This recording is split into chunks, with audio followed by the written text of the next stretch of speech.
Nevertheless, he calls it a controversial theory, an extremely loaded phrase. Using the word controversial is a highly charged and loaded way of representing the theory. How is it controversial? When the vast majority of the scientific community has, over time, discussed and debated and refined and ultimately accepted it as the best explanation of what's been going on, where is this controversy? The only area where controversy has arisen have been from the deeply fundamentalist Christian sects in our society, with a few other religious groups chiming in on occasion.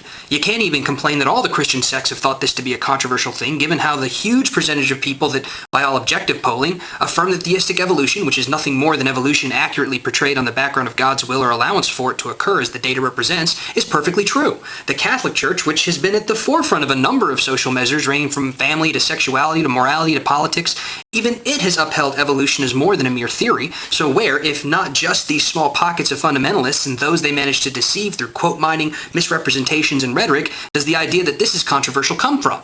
Past that, what constitutes a controversy? If it's just a group of people raising a stink about it without genuine evidence or reasonable justification, then how come we're not wasting time, money, and legislation on the Holocaust, or Kennedy assassination, or UFOs? Arguably, all of those have a significant number of books, papers, speakers, even organizations that maintain with the same fervor and level of scrutiny that something we regularly teach is accurate is in fact far from it.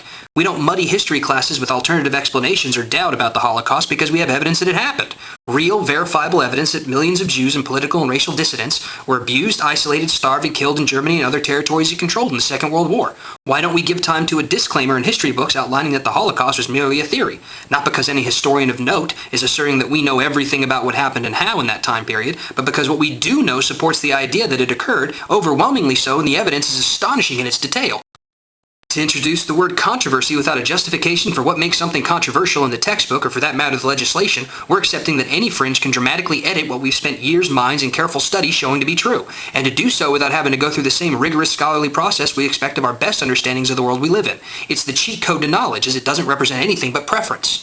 Chism further goes on to say that it's a theory that some scientists purport to explain the origin of life, and this by itself needs the least commentary from someone like me, as it's the most apt depiction of Chism's ignorance. Evolution is the study of a lot of things: mutation, natural selection, genetic drift, common ancestry, the list goes on. But the one thing it doesn't claim to either explain or even participate in is how life began. As such, this is a straw man of the most disgusting kind, one done from a position of authority, like a state freaking legislator, and either in mere ignorance or bold malice. To continue on to say that because nobody was around when life began, not an evolutionary claim mind you, we should consider the origins of life a theory is the punchline to a sad joke. Stepping beyond evolution for a second, as Mr. Chism is willing to do, we have many excellent examples where lack of direct observation has meant very little to the accuracy of an idea. If we could only consider things theories which were not directly observed, we'd have moral quandary in the number of people convicted of crimes because of all the evidence after the fact pointing directly to their having committed them, from fingerprints, semen samples, pathology, to other forensic observations of evidence. And we should look suspiciously at how popular our teaching of the Grand Canyon happened is. It's at this point where Mr. Chism starts speaking beyond his means again to defend his assertions. Even someone like me, who has an intermediate understanding of science, can show how each of these examples has been addressed repeatedly in the theory of evolution or other disciplines associated, but he acts as though these remain unanswered. I'll take a quick aside for a moment to say that referring to evolution as an unproven belief is a gross exaggeration of the idea that science is constantly refining, which is a generous interpretation of his words, as it's more likely he considers it to be unproven in the sense that there's no proof, a common claim from intelligent design and creationist groups.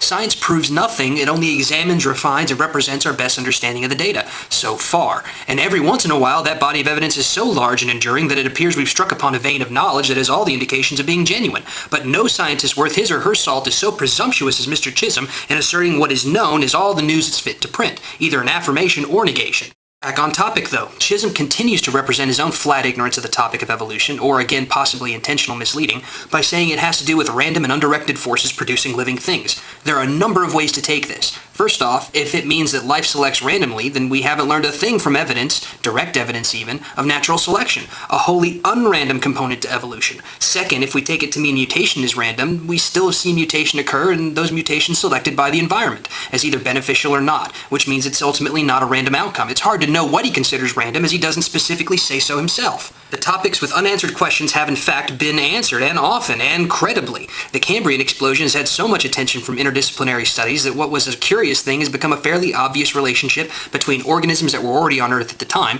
changes in atmospheric and ecological composition, and a hugely long timeline. Explosion makes it sound really short, but keep in mind we're talking about 80 million years or so here, and the unique House of Cards effect that such changes have in populations and speciation have been well reported. While there are certainly questions about what all happened, there are no serious questions about whether it occurred or its relationship to either prior or following ages of animals. The lack of new major groups appearing in the fossil record is deceptively vague. Depending what time period he's talking about, this could be true, but if he's talking about since the Cambrian explosion, then he's just plainly wrong.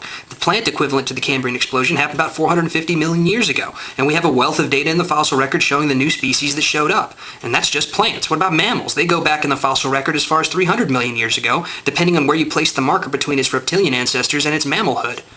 Transitional forms not existing is a continuation of this obviously silly or misinformed argument. We have a preponderance of transitional forms in the fossil record. I'm especially awed at how accurately we can track horses, whales, and birds all the way back to key common ancestors with other creatures. So complete is our body of transitional forms that we can map with such accuracy what we can expect to find in certain geological strata or geographical areas that it's no longer a surprise when the exact evolutionary expectation is revealed. It's like having 900 pieces to a 1,000-piece jigsaw puzzle already put in place, and it's no mystery where number 901's going to go. That's the product of good science and rigorous methodology. That tells us something significant about the world we live in. Has this guy ever even heard of Tiktaalik? And if he hasn't, why is he drafting legislation over a field of study he has apparently no background in at all? And I haven't a clue as to what he's getting at with DNA. He says we can't explain or have unanswered questions about this complete set of instructions, but he doesn't say what that question is. Is it a complete mystery that DNA exists, or is it that it's complete by itself, or is it that it provides instructions? All three of those questions have solid science behind them, but to question them at all seems strange given that we're not told what the question is. And what does any of that have to do with common ancestry, the basic tenet of evolution? This is like saying there are unanswered questions about the Declaration of Independence and how it was written. Well, that may well be true, but if the topic at hand is the Declaration's use in court cases in American jurisprudence, then failing to reveal those questions so they may be accurately addressed is misleading through either poor use of language or outright deception. There's something sacred about how we teach kids. It's the most important investment we can make in our future as a society. What tools we give them for the next year, the next 10 years, the next 50 will be a huge factor in determining our place in the world.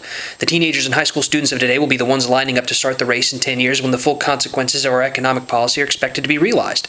And they'll be the ones in place professionally in 20 years to be hurt by Social Security's failure.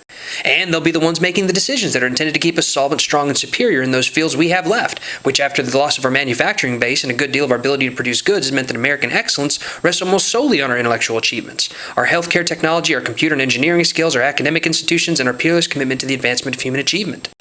And, not to be too flowery, but you're suggesting a course of action, Mr. Chism, both this year and possibly the next, that jeopardizes that future. To suggest that the very things that have made us scientifically superior, the exact philosophies and methodologies that reveal evolutionary histories and provide us the foundation for some of the most amazing achievements in science, things unheard of 100 years ago and barely dreamt of as recently as 50, are somehow poor quality and need to be stocked on the shelf of mediocrity is a thinly veiled attempt to indoctrinate, or to lay the foundation for a future intellectual suicide.